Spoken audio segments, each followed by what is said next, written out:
in humanity. There's no in between. You can't compromise on this subject, this issue. You either believe that we are all equally beloved children of God and equally endowed, equally entitled, equally gifted, equally righted by our Creator, and therefore we are equal as defined by God, and you live your life accordingly, and you think accordingly, you harbor those thoughts in your heart and mind accordingly, and you speak accordingly, and you behave and act accordingly, then you're on the wrong side of things. You understand? So it's a being zealous for good to come to not some of humanity, but for good to come to all of humanity, and to understand we're moving together as one unit, one family. That's the family of humanity. And nobody gets ahead. Nobody gets to leapfrog over anybody else because we are inextricably interconnected. And the parable that comes to mind is the one that Jesus told about the landholder that was growing some type of grain, and the enemy came in the middle of the night and planted seeds, and you could see the husbandman, the gardener, the hired hand was going out into the field, and he saw the weeds growing, and he told his master, he said, look, do you want me to pull these weeds up? And the master said no, because in the process you might pull up some of the young grain as well. So what the idea is to let them grow together at this point. It's too late now, the damage is done, and let them grow together. And this is what the souls of men are. This is an allegory for the souls of men. So we're all growing together until the harvest of the souls of men. So we're all in this thing together. When anybody on the earth feels sorrow for an undue reason, through these wanton maniacs that just don't care about humanity, that have abandoned conscience, we know what's going on here. We know that this poverty could be ended overnight, and all the ensuing consequential problems from that extreme poverty. The vast majority of crime, we could have such a kinder, gentler society. You know, and America's got to step up to the plate. The rest of the world is looking up to us to do this thing. But when you understand the implications of, you know, how antithetical that is to Satan and his minions, and those are witting and unwitting minions. So I'm just putting the unwitting minions in the same camp, those that are deceived and going along with the program, okay, in the same camp. But you see, this is what's happening. So we're growing together until the harvest of the souls of men, when the wicked are separated from the righteous. And this is for the sake of the righteous, because it's just not fair that the righteous be bullied around by the unrighteous in perpetuity. And God's got to intervene, or else he'd be an a-hole, okay? And since he's not an a-hole, he's got to separate us, just like a yard duty teacher would separate children that are fighting, right? If one group is fighting with another group, you got to get them away from each other, let them cool off. So that's kind of like what's going to happen here. So you've got to be found fit. You got to be found worthy to enter this kingdom of God, this perfect realm that is going to be on the earth in this new age, okay, when God takes over the affairs of men. So that's the whole idea. That's what we want to ready ourselves for. And I see my job is just to warn people. It doesn't mean that I'm even going to be there. I don't know. I don't know how wise God is. You know, maybe he's not going to find me fit. Maybe I've got to go to hell. I don't know. But I'm going to I'm going to try my best not to go to hell, and just try to be ready for that world that he wants to give not only me, but everybody else. He wants us all to be free. At the end of the day, it all just comes down to absolute, utter, complete, perfect freedom, okay, which is uncompromising freedom. And if you're in that state, we're not beholden to any man, any laws of any men. Our conscience is sufficient.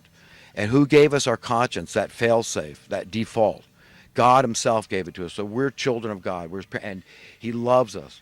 He, she, God, they, our parents, our divine parents love us very much, much more than any of us can ever know, but we ought to spend a lot of time pondering it, contemplating the love of God, so we can share it with others, and to help people raise their self-esteem, to feel that they're really somebody, very super special, okay, super unique.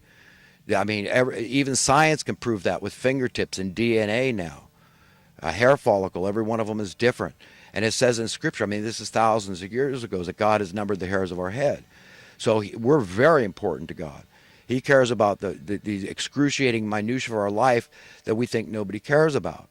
I mean, when we count our blessings, do we think about all the bad things that did not happen to us? Very rarely. But that's a huge part of what I'm grateful for. Okay, I mean, we all have so much to be grateful for, and first and foremost, above all, is just knowing that God is a good God, and He's on everybody's side, and that includes the wicked. It is written that God didn't come, Jesus didn't come, rather, okay, to for the righteous. Okay, the righteous didn't need Him; they were already righteous, they were already clean, they were already pure in heart. He came for the wicked. So how many Christians out there today are embracing that, understand that's their cross to bear, is to love their enemy? And he says, with the measure we judge others, we too shall be judged. And those that hate their enemy, hate their fellow human being, because you're judging them and that you're condemning them. If you hate somebody, okay, that you'll be judged with as a murderer, essentially, is what Jesus said. Okay, so this is serious stuff I'm talking about here, very serious, and it can determine where you go from here. And it entails your real satisfaction from living this life and knowing that you're on God's side.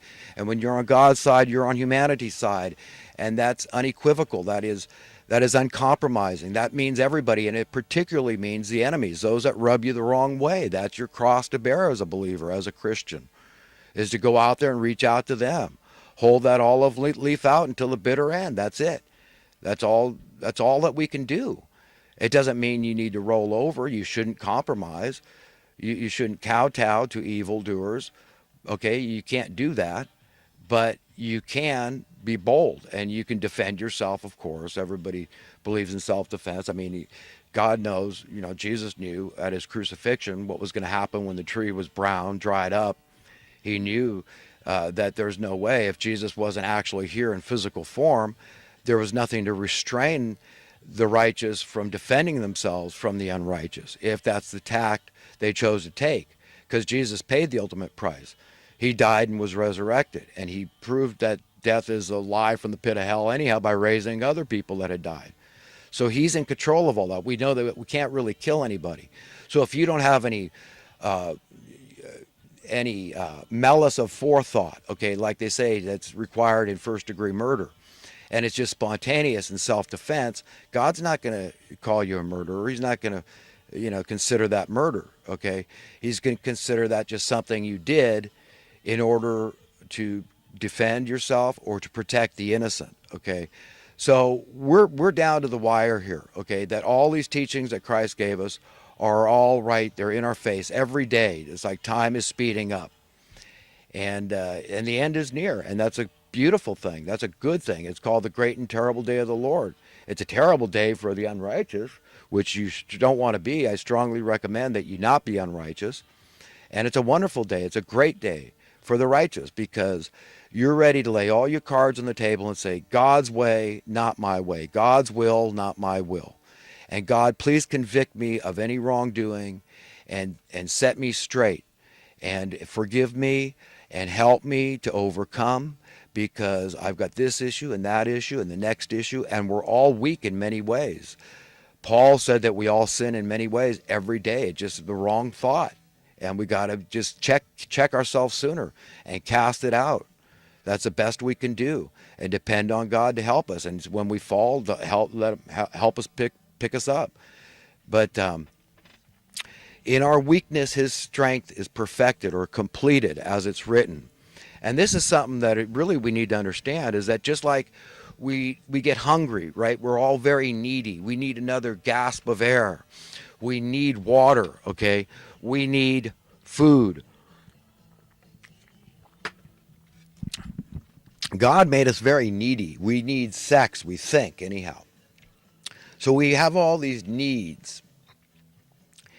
And then when we understand God made us that way, we think, well, why would he make us such needy little bastards? But hey, we don't know everything. There's paradoxes, remember, and you got to really understand the underlying reason. Well, God knew that he wanted us dependent, not on the world system, but on God. So no matter, you love your employer like you love a God, because your employer gives you money, and with your money you are able to survive and live another day, continue to exist. You pay your cost of living, your entitlement, your right, your privilege to continue to exist, right? So we all love our employers very much, and those that help meet our material, physical needs. We love them like a God, of course. That's natural. God understands that's the relationship, the master and the servant. I mean, it's all okay.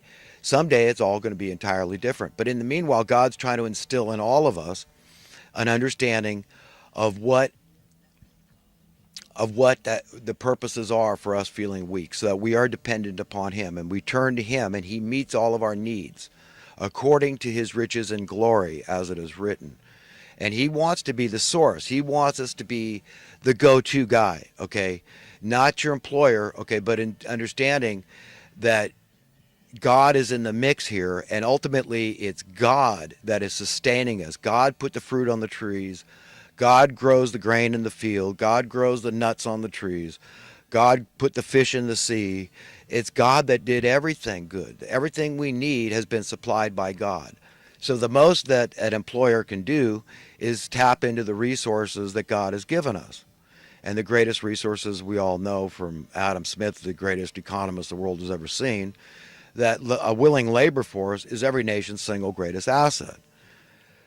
So it's just, getting your paradigm right is essential to getting your reality right. Your reality should be one that's to be able to be vetted and checked out by God.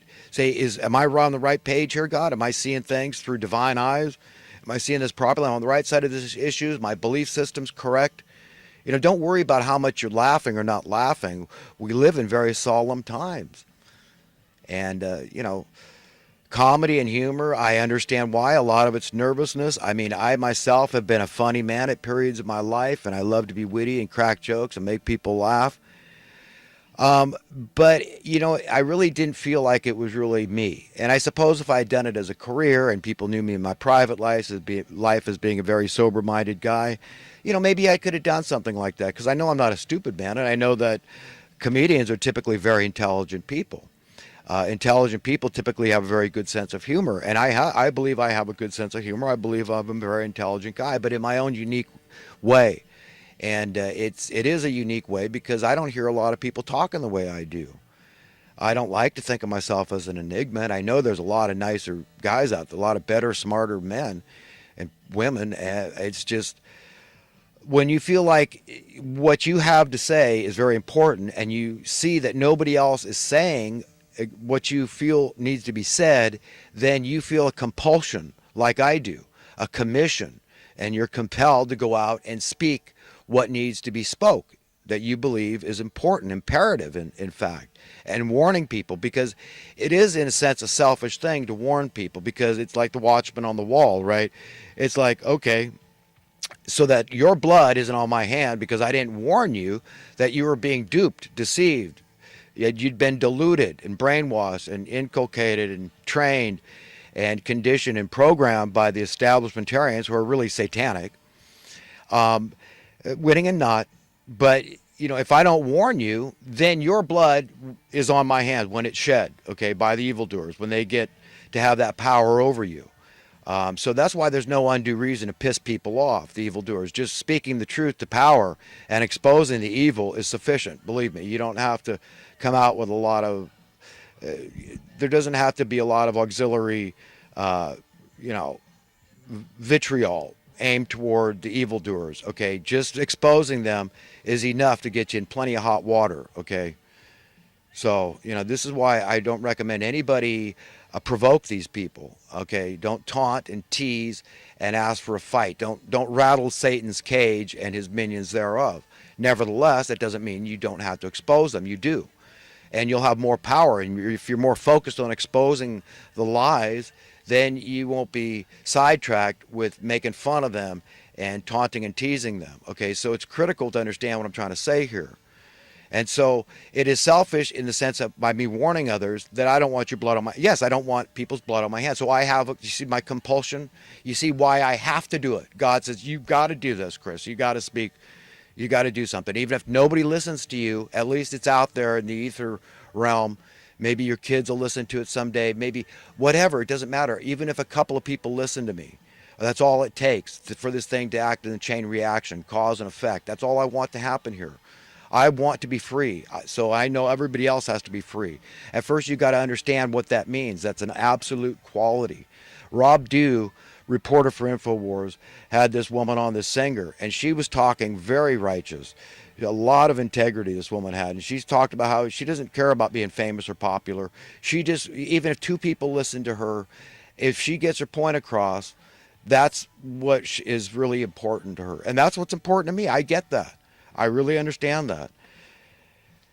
So, that's where I'm coming from.